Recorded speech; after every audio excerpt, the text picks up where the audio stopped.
그쪽 안에 이제 어느 기관에 신년 예배를 인도하러 갔어요.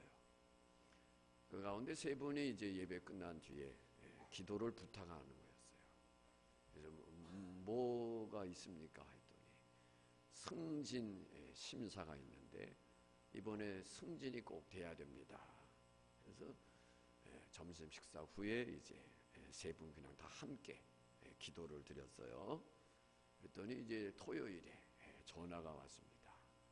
세 분 중에 두 분이 이번 승진에 통과가 돼서 했다고, 목사님 감사하다고.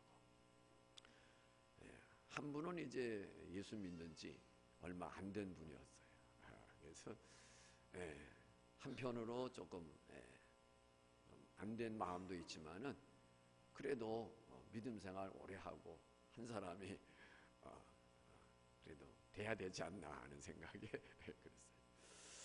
근데 그 이제 끝에 한 분은 제가 이제 기도를 하면서 제가 몇 번 뭐 이렇게 기도 받은 일은 없지만은 이렇게 기도한 것 가운데 왠지 마음에 큰 감동이 처음으로 느끼는 거였다고 그래요. 근데 이 승진이 되려면 5배수로 추천을 한답니다. 5배수로. 그래서 약 500명 가까이 되는데 그 가운데서 이제 뽑는 숫자는 한 90명 정도. 5배수로 추천해갖고 5대1의 경쟁인 거예요. 그죠? 그래서 제가 이 이야기를 왜 하느냐. 모든 관공서, 또 대기업, 직장, 또 뭐 군부대, 이제 장교들 진급을 하게 되려면 항상 그 담당 부서에서 고가 점수를 매깁니다. 점수 평가를 매기죠. 군부대라고 할때면은 이제 그 부대에 제일 높으신 분이 각 과에서 어떤 평가가 올라오고 또 본인이 또 참모들 이렇게 쭉 보는 가운데 점수를 매겨서 본부에 이제 올리면은 그것에 의해서 또 진급이 되고 떨어지고 그렇습니다. 기업도 마찬가지고 그러죠. 평가를 매기는 거예요. 우리가 학교에서도 역시 마찬가지입니다. 학교에서도 요즘은 모르겠어요.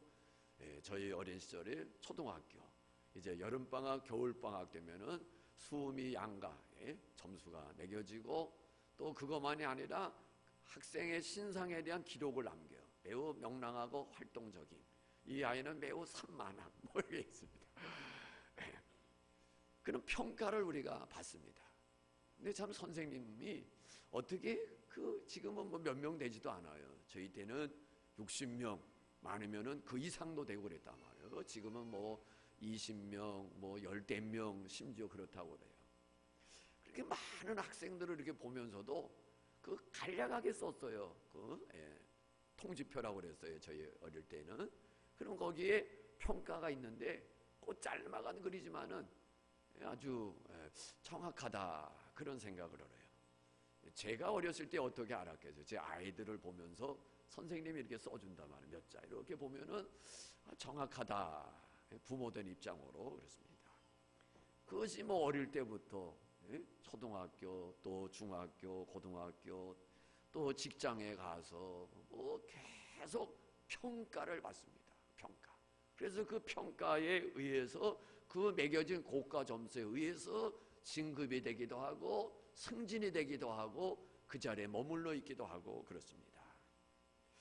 우리의 삶은 어쩌면 인생 전체가 평가 속에서 살아가요. 평가. 신앙생활은 어때요?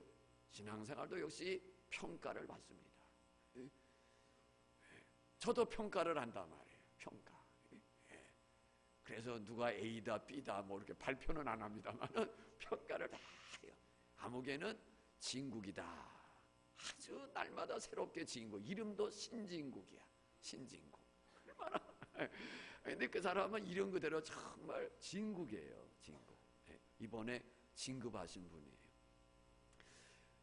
그 어떤 분은 이렇게 뭐 신앙생활 오래됐는데도 아이고 하는 사람이 아이고 F학점 F학점 다 평가를 매겨요. 오늘 우리들도 스스로도 아마 옆 좌우에 앉아있는 분들 평가를 하고 있습니다. 말은 안 할 뿐이지 다 가까이서 어떠고 저거 얘기하지만은 다 자기 나름대로 평가를 하고 있습니다. 그래서 그 평가가 언제 그대로 드러나느냐 하면은 이제 직분자 세우는 투표를 할 때 보면은 다 드러나요. 거의 할 정도로인가 우리 성도들이요 저 끝에 있고 나는 앞에 있고 잘 모르는 곳에도 다 보고 있어요. 이렇게 평가를 내리고 있습니다. 어떤 직장에서는 시험을 치르는데 면접 시험인데 제가 그 영상을 이제 찾으려고 아무리 찾아도 방금 전에 핸드폰으로 이렇게 찾으니까 틀림없이 있었어요. 그래서 이제 인터넷 주소도 알고 그러고서 이제 정식 컴퓨터 안에서 제목을 치고 하는데 안 나오는 거예요. 핸드폰으로 봤기 때문에 핸드폰을 찾는데도 안 나오는 거예요. 이걸 찾느라고 어제 1시간을 넘게 하다 포기했어요. 이 보여주고서 했어야 되는데 그 회사에 그 면접 시험을 치르는데 시험이 아주 좀 특이했어요. 제가 볼 때에도 어떤 문제를 주고 그것을 그림으로 표현하는 거예요. 그렇다고 무슨 멋진 그림을 그리는 게 아니고 그 이미지를 단순하게 표현을 해야 돼요. 예를 들면 스타다, 내가 뭐 운동이든 뭐 연예인이든 스타다, 스타에 대한 당신의 평가를 한번 그림으로 표현하라. 그냥 그리는 거예요. 제가 기억나는 거는 어떤 사람은 그림을 그렸는데 그 사람 위에 별이 다 있는 거예요. 그게 스타라는 거예요. 근데 어떤 사람은 그림을 그렸는데 스타는 서 있고 해바라기 모양을 이렇게 해갖고 자기를 바라보고 있는 거예요. 면접관이 어떤 사람에게 점수를 더 줬을까요? 별을 그린 것도 틀린 거는 아니에요. 그런데 이 면접관이 어떤 평가를 내렸냐면은 이 사람은 자기 중심적인 사상을 갖고 있다고. 내가 잘하면 내가 잘나서라고 하는 그저 제가 지금 그냥 제 해석을 하자면 그래요. 근데 이 해바라기를 그린 사람은 나는 누군가가 나를 바라봄으로 인해서 내가 인기를 얻고 있는 거고 서 있는 것이다. 그래서 전혀 면접관이 보는 다르다는 거예요. 한번 인터넷 찾아보세요. 제가 분명히 뭐 몇 분 걸리지도 않고 핸드폰으로 찾아서 정식으로 이제 그 이미지를 받으려고 하는데 못 찾았어요. 어떤 평가를 받을 것인가 라고 하는 제목으로 제가 이제 검색을 했어요. 한번 찾아보셔갖고 그 그림이 나오거든요. 제게 좀 주세요. 바로 그런 거예요. 면접을 하는데도 평가를 해요. 어떤 사람은 뭐 평가가 이래 그러는 사람이 이거 뭐 그림 잘 그리는 거 보는 거야? 그래서 어떤 디자인이나 어떤 회사 홍보나 이런 것에 뭐 이렇게 채용을 하려고 그러는 건가 하고서 콧방귀 끼는 사람도 있고 다양한 사람들이 있다. 자, 무엇든 간에 평가를 내리는 거예요. 오늘 우리가 함께 읽은 말씀도 마찬가지입니다. 예수님께서 비유로 말씀하셨어요. 비유라는 게 뭐예요? 어떤 진리를, 어떤 사건을, 어떤 상황을 알기 쉽게 이해시키기 위해서, 알기 쉽도록 설명하기 위해서 채용하는 것이 비유입니다. 그래서 예수님께서 이 비유를 통해서 지금 말씀하시는데 우리들이 익히 아는 달란트의 비유입니다. 달란트. 그래서 각각 세 사람에게, 한 사람에게는 5달란트를, 한 사람에게는 2달란트를, 그리고 마지막 세 번째 사람에게는 한 달란트를 줬어요. 한 달란트. 이 달란트의 비유가 우리에게 가르쳐주고 있는 교훈이 뭔가? 예수님께서는 이 비유를 통해서 우리에게 무엇을 깨닫도록 하기 위해서, 무엇을 이해시키기 위해서, 무엇을 각인시키기 위해서 이 비유의 말씀을 하셨을까라는 겁니다. 이 달란트의 비유에서 첫 번째 우리가 깨달아야 될 것은 예수 그리스도의 재림날에 있게 될 사건이라는 거예요. 이 비유는 예수님께서 다시 오실 그날에 있게 될 사건을 우리에게 말씀하고 있는 거예요. 그럼 뭐예요? 하나님께서 우리들 각자에게 어떤 사람은 5달란트를 주었어요. 어떤 사람은 2달란트를 줬어요. 어떤 사람은 1달란트를 줬어요. 그 하나님께로부터 부여받은 것 분량의 차이가 있어요. 많고 적음의 차이가 있어요. 그 차이가 어떠하든 간에 자기에게 주어진 것을 가지고 무엇을 했느냐, 그 주어진 것을 어떻게 사용했느냐, 그 주어진 것을 어떻게 남겼느냐, 그 주어진 것을 선용했느냐 악용했느냐에 따라서 예수님 다시 오실 그날에 셈을 치루어야 된다고 하는 비유가 달란트의 비유입니다. 이 달란트의 비유는 천국의 비유이기도 합니다. 천국의 비유. 왜냐하면 이 마태복음 25장에 3가지의 비유가 나와요. 3가지의 비유. 하나는 열처녀의 비유, 그 다음에 하나는 오늘 읽은 달란트의 비유, 그 다음에 하나는 양과 염소의 비유. 3 비유가 25장에 나옵니다. 그런데 이 비유가 다 언제 있게 될 내용이냐면은 예수님 오실 때 이루어질 상황들에 대한 비유예요. 그래서 심판자가 오셔서 이제 깨어 있었느냐 잠들어 있었느냐에 대한 상급, 주어진 재능을 가지고 어떻게 했느냐에 따라 주어지는 상급, 그 다음에 3번째 양과 염소의 비유 속에서는 선한 일을 많이 했느냐 착한 일을 많이 했느냐 아니면 그렇지 아니하고 이웃에 대해서 무관심하고 살았느냐에 따르는 상급의 심판이 있다는 거예요. 이 모두가 다 뭐예요? 재림 때에 있어질 일이라는 거예요. 재림 때. 그렇기 때문에 오늘 이 말씀은 천국의 비유, 예수님이 오셔서 그야말로 이제 우리가 행한 것에 대해서 셈을 치르게 된다고 하는 교훈이 오늘 이 달란트의 비유입니다. 성경을 같이 한번 읽습니다. 다시 14절 읽습니다. 14절 시작. 어떤 사람이 타국에 갈 때 그 종들을 불러 자기 소유를 맡김과 같으니.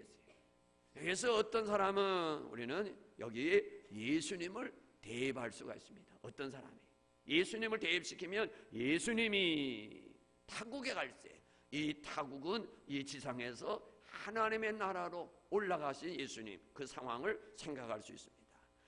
예수님께서 하나님의 나라에 가시기 전에 제자들을 불러서, 종들을 불러서, 자녀들 우리를 불러서 우리 각자에게 책임을 부여하셨어요. 어떤 역할을 부여하셨어요.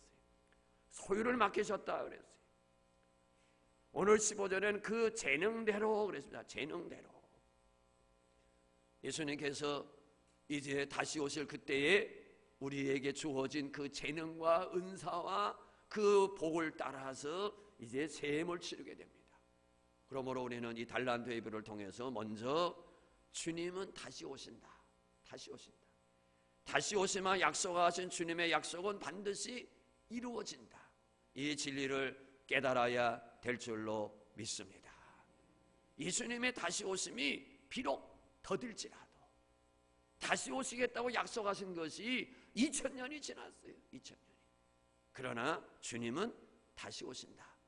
깨닫는 애가 있기를 예수님의 이름으로 축복합니다.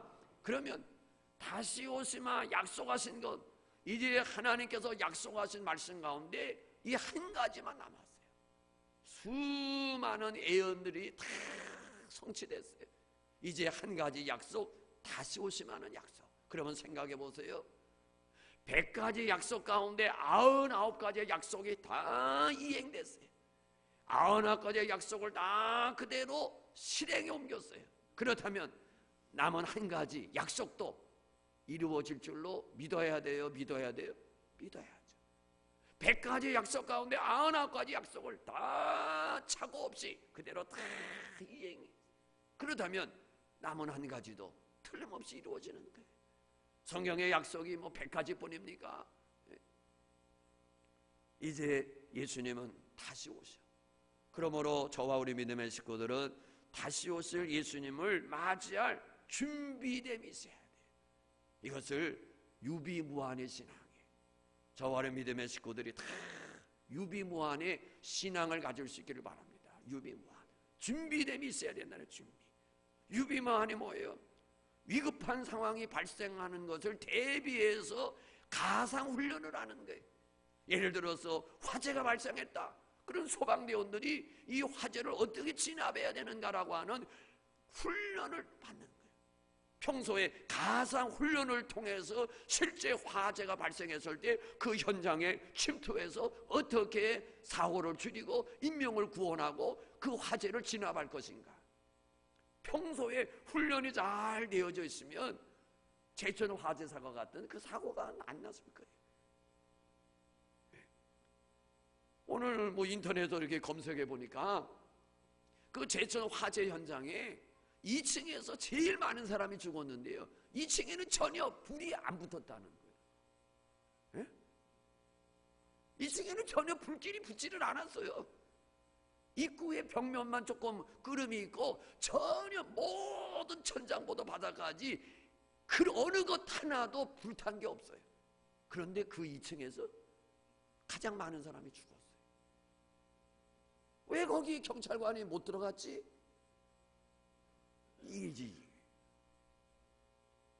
이게 다 뭐예요? 평소에 훈련의 부족이죠.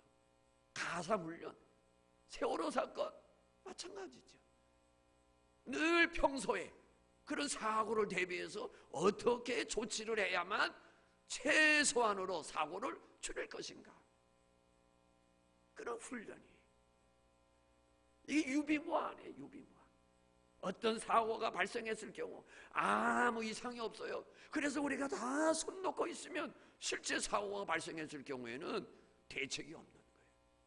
신앙생활도 똑같습니다. 신앙생활도 지금은 우리가 아무런 위협을 당하고 있지 않아요.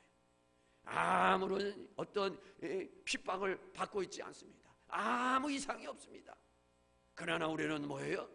다가올 환난을 대비해야 돼.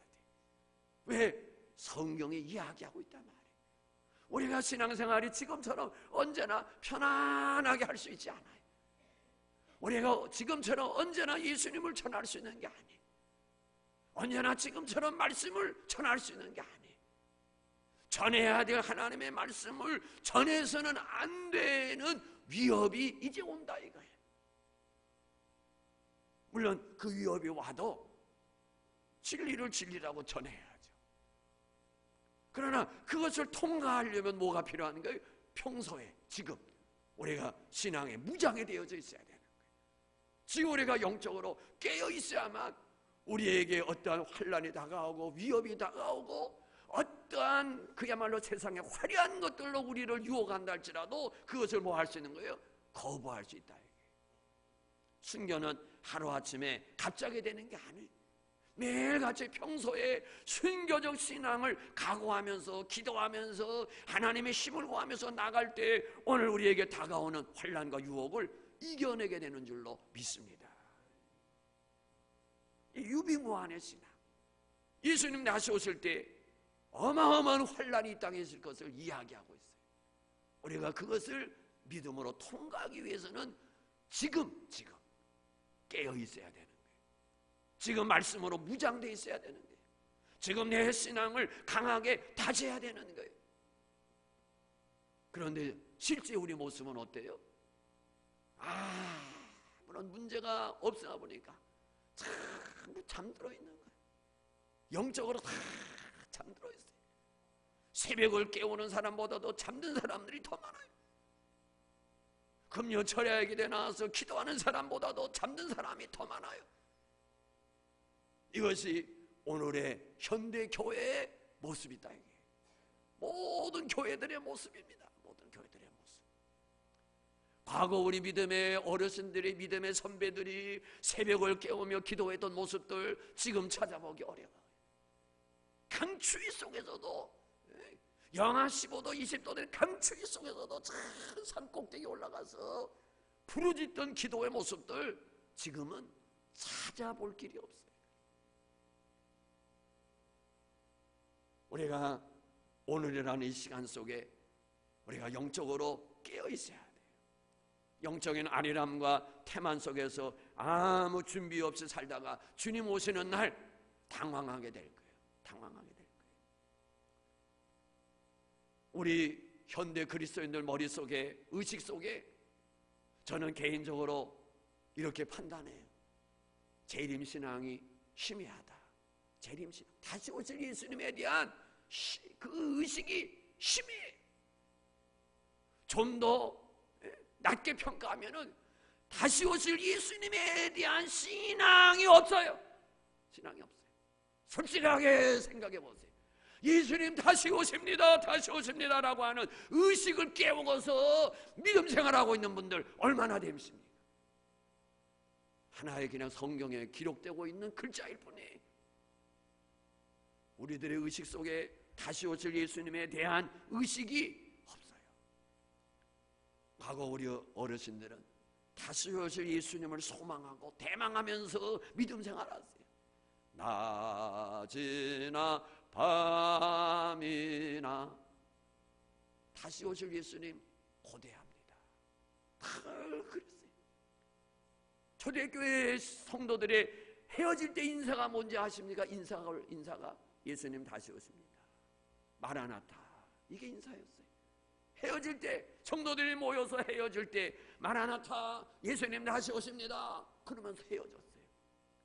그 신앙이 세상의 환난과 핍박과 온갖 위협을 다 이겨내는 힘이었어요. 사나운 짐승의 밥이 되면서도, 칼과 창에 죽임을 당하면서도, 목베임을 당하면서도 이겨낼 수 있었던 신앙은 재림신앙이었어요. 예수님 다시 오십니다. 오늘 현대 그리스도인들 속에 예수를 믿는다 하지만 그 신앙 속에 재림신앙은 없어요. 다시 오시나. 오늘 우리 성도들의 신앙, 재림신앙을 일깨울 수 있기를 바랍니다. 예수님 다시 오십니다. 옆에 분하고 예수님 다시 오십니다. 네. 예수님 다시 오신다는 거 생각하면 우리가 지금 아무렇게나 살아갈 수 없어요. 그렇잖아요.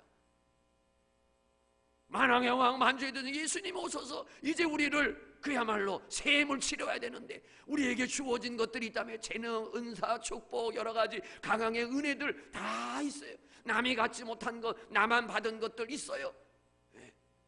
하나님께서 너에게는 이런 재능을 줬는데, 너에게는 내가 이런 은혜를 줬는데, 내가 너에게는 이런 여건들을 허락해 줬는데, 내가 너에게는 남다른 돈, 조건들을 내게 허락해 줬는데 너 뭐 했지? 라고 하는 세임을 치러야 되는 거예요. 그것이 5이든 2이든 하나이든 간에 그날 그거 생각하면 그냥 갈 수 없어요. 재림이 지금 심해요. 마치 우리 대한민국 현실과 똑같아요. 대한민국 현실. 우리가 지금 남한 정부, 저 북한 정부 지금 어떤 상태예요? 휴전이에요, 휴전. 계속 탱크 몰고 막 전쟁 치르다가 우리 전쟁 잠시 멈추자. 그만 싸우고 잠깐 멈추자. 종전도 아니에요. 휴전 상태입니다. 휴전. 그러나 휴전이라고 하는 것이 50년, 60년 세월이 흐르다 보니까 우리가 의식을 못해요. 북한에서는 막 핵무기를 쏘고 무장을 하고 오는 거예요. 이제 뭐 평양에서 뭐 무슨 뭘 한번 무슨 단이 온대. 저는 지금 앞서 걱정합니다. 앞서 저것들 봐가지고 또 영상에다 핵무기 쏴대는 거 영상 띄우면서 김정은이 찬양하는 노래 나오면은 우리 정부가 어떡할까? 틀림없이 제 생각에는요 부를 것 같습니다.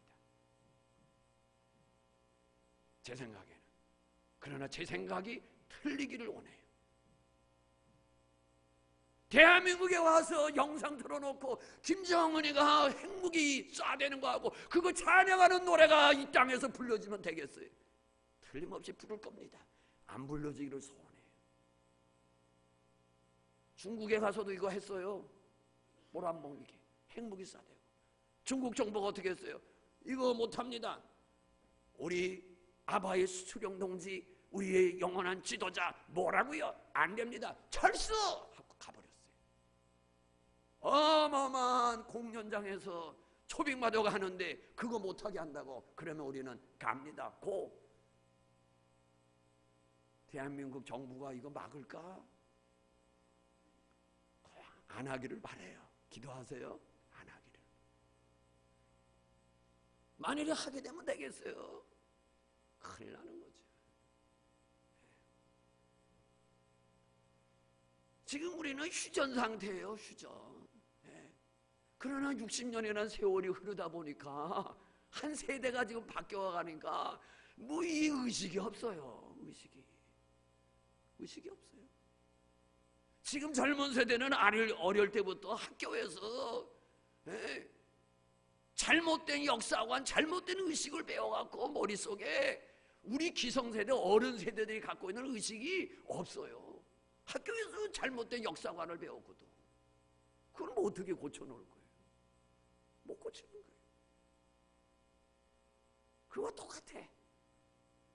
전쟁을 치러서 휴전합시다로 휴전 상태. 언제 또 총 쏘고 막 포 쏠지도 모르는 그런 상태인데 60년이 지나다 보니까 의식 속에 없는 거예요.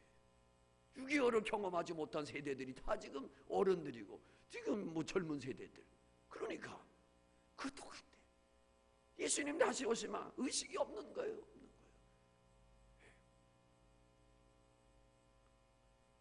두 번째 깨달아야 될 진리는 뭐예요?